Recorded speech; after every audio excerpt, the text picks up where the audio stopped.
I'll tell you this much. When I rolled out of bed that morning, poured myself a cup of coffee, and watched my boy walk down to the corner for his bus, I had no clue I was about to get a phone call that would flip my whole day upside down. You think you know how a Tuesday's gonna go, right? Kiss the wife goodbye, pack your kids' lunch, maybe grumble about work emails. What you don't expect is a grown woman with bleached hair and an iron grip on the HOA binder screaming at your 10-year-old because his backpack is the wrong color. The phone buzzed and I saw Lucas's name flash across the screen. I'll never forget the quiver in his voice. Dad, there's this lady here yelling at me about my backpack. She says it breaks HOA rules. She won't let me wait at the stop. And I can hear her in the background, shrill as a smoke alarm, demanding he put me on speaker. My coffee suddenly tasted like ash. I told him, "Hang tight, buddy. I'm on my way." I drove my own truck, not the department SUV. Sometimes showing up with the badge first just throws gasoline on the fire. As I pulled up to the corner, there she was, Valerie Thompson, Maplewood Pines HOA president, or self-crowned queen of the cul-de-sac, depending on who you asked. Designer yoga outfit, platinum highlights cut into that famous manager haircut, standing over my son like he was a trespasser. Lucas clutched his bright red and blue superhero backpack against his chest like it was the only shield he had. "Excuse me," I said, keeping my voice even. "Is there a problem here?" She whirled around like I'd just ruined her Broadway monologue. "Yes, there's a problem," she snapped. "I'm the president of this community and your son is in violation of our guidelines." She whipped out her phone, scrolling through a PDF like it was the Constitution. Section 14, Paragraph 2. All visible items on community property must comply with our color palette, earth tones and neutrals. Then she stabbed a manicured nail toward Lucas's bag. "That monstrosity is bright red and blue." Blinked at her, then at Lucas, who looked like he was about to cry. "You're telling me a child's backpack violates the HOA rules because it's colorful?" "Rules are rules," she sniffed, arms folded. "The bus stop is on HOA property. If we allow one garish backpack, soon this place will look like a circus. Property values will plummet." That was the moment something shifted in me. Not just irritation, anger. I crouched down next to Lucas, rested a hand on his shoulder. "You're not doing anything wrong," I told him softly. Then I straightened and met her stare.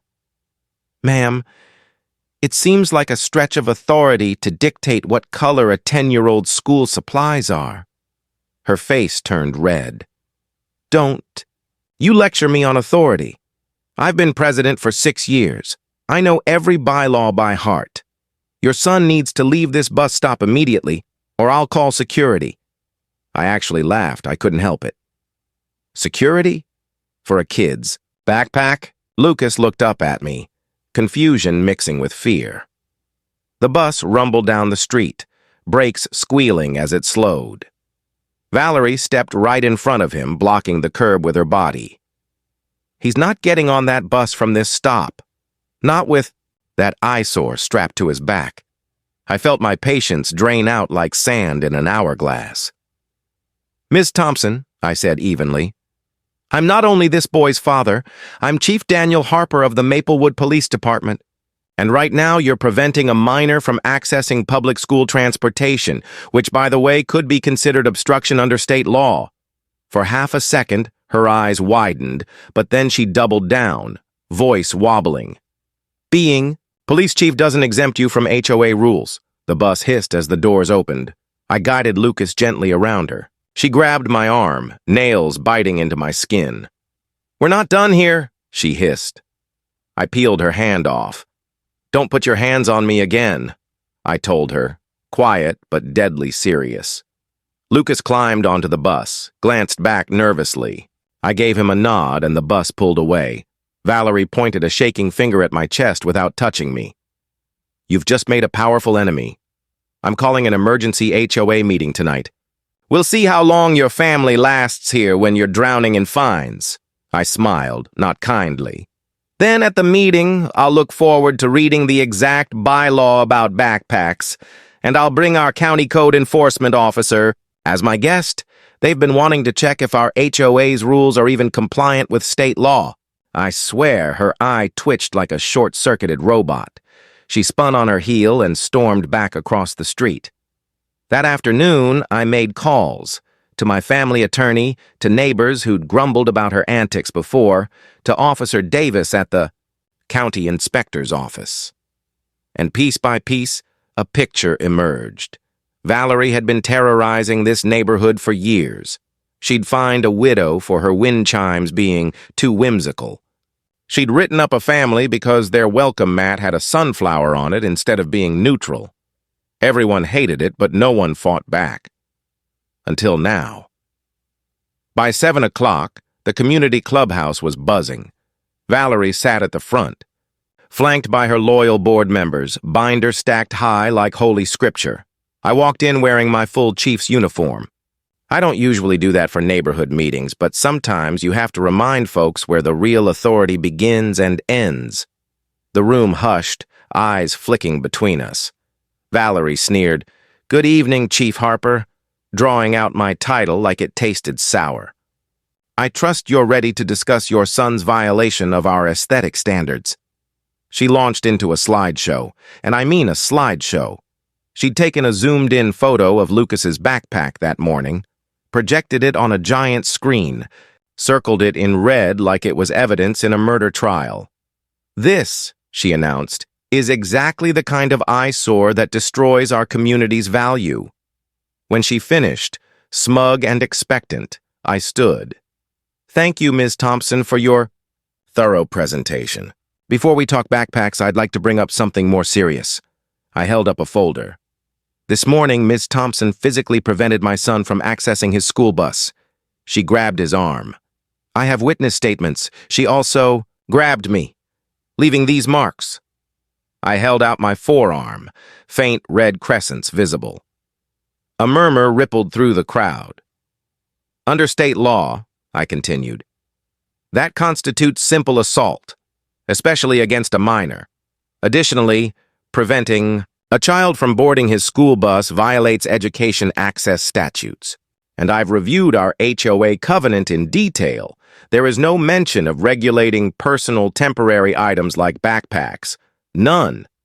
Color palettes apply to paint, fences, landscaping, not children's belongings." The board members shifted uncomfortably. Valerie's face went purple.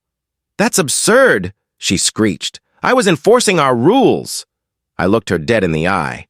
"No HOA rule supersedes state law, and no president has the authority to physically detain a child.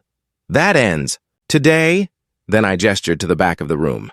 "I've invited County Inspector Davis, who will be conducting a full compliance review of our HOA practices." A woman in a county blazer rose, serious as a judge. Valerie sputtered, "This is outrageous. You can't bring outside authorities without board approval." Inspector Davis stepped forward.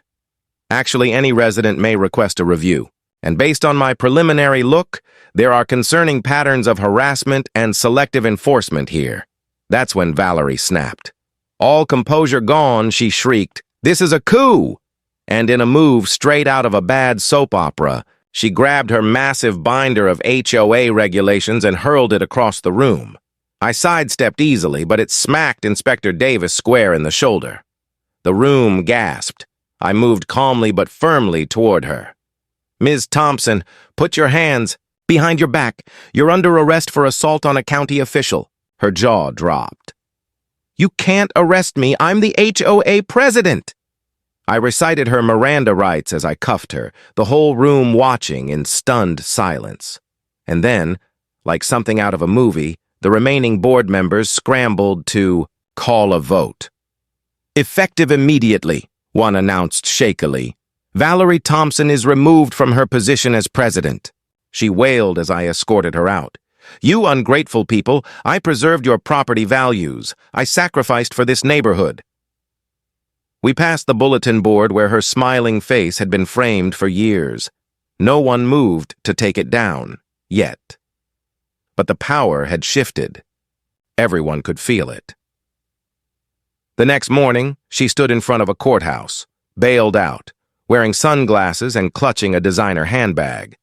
Local news cameras swarmed. One reporter shoved a mic her way. "Miss Thompson, what do you have to say about being arrested for assaulting the police chief's child?" She snapped, "No comment," and tried to cover her face, but the cameras caught every second. And just like that, the mighty HOA president of Maplewood Pines became a viral headline. Now, when I walk Lucas to the bus stop, neighbors smile more easily. Some even chuckle, as if we've all been released from a spell we didn't know we were under. Lucas still carries his backpack, bright as ever, and I'll be damned if anyone tries to take that from him again. But here's the thing. What do you think? Was this justice? Or was it too far? Should Valerie have been arrested, or should there have been another way? Do HOAs help protect neighborhoods, or do they just breed little dictators with too much free time? Drop your thoughts in the comments, share your own HOA horror stories, and let's talk about where the line really is between community standards and personal freedom. And if you found this story as wild as I did living through it, hit that like button, subscribe for more, and let's keep this conversation alive. Because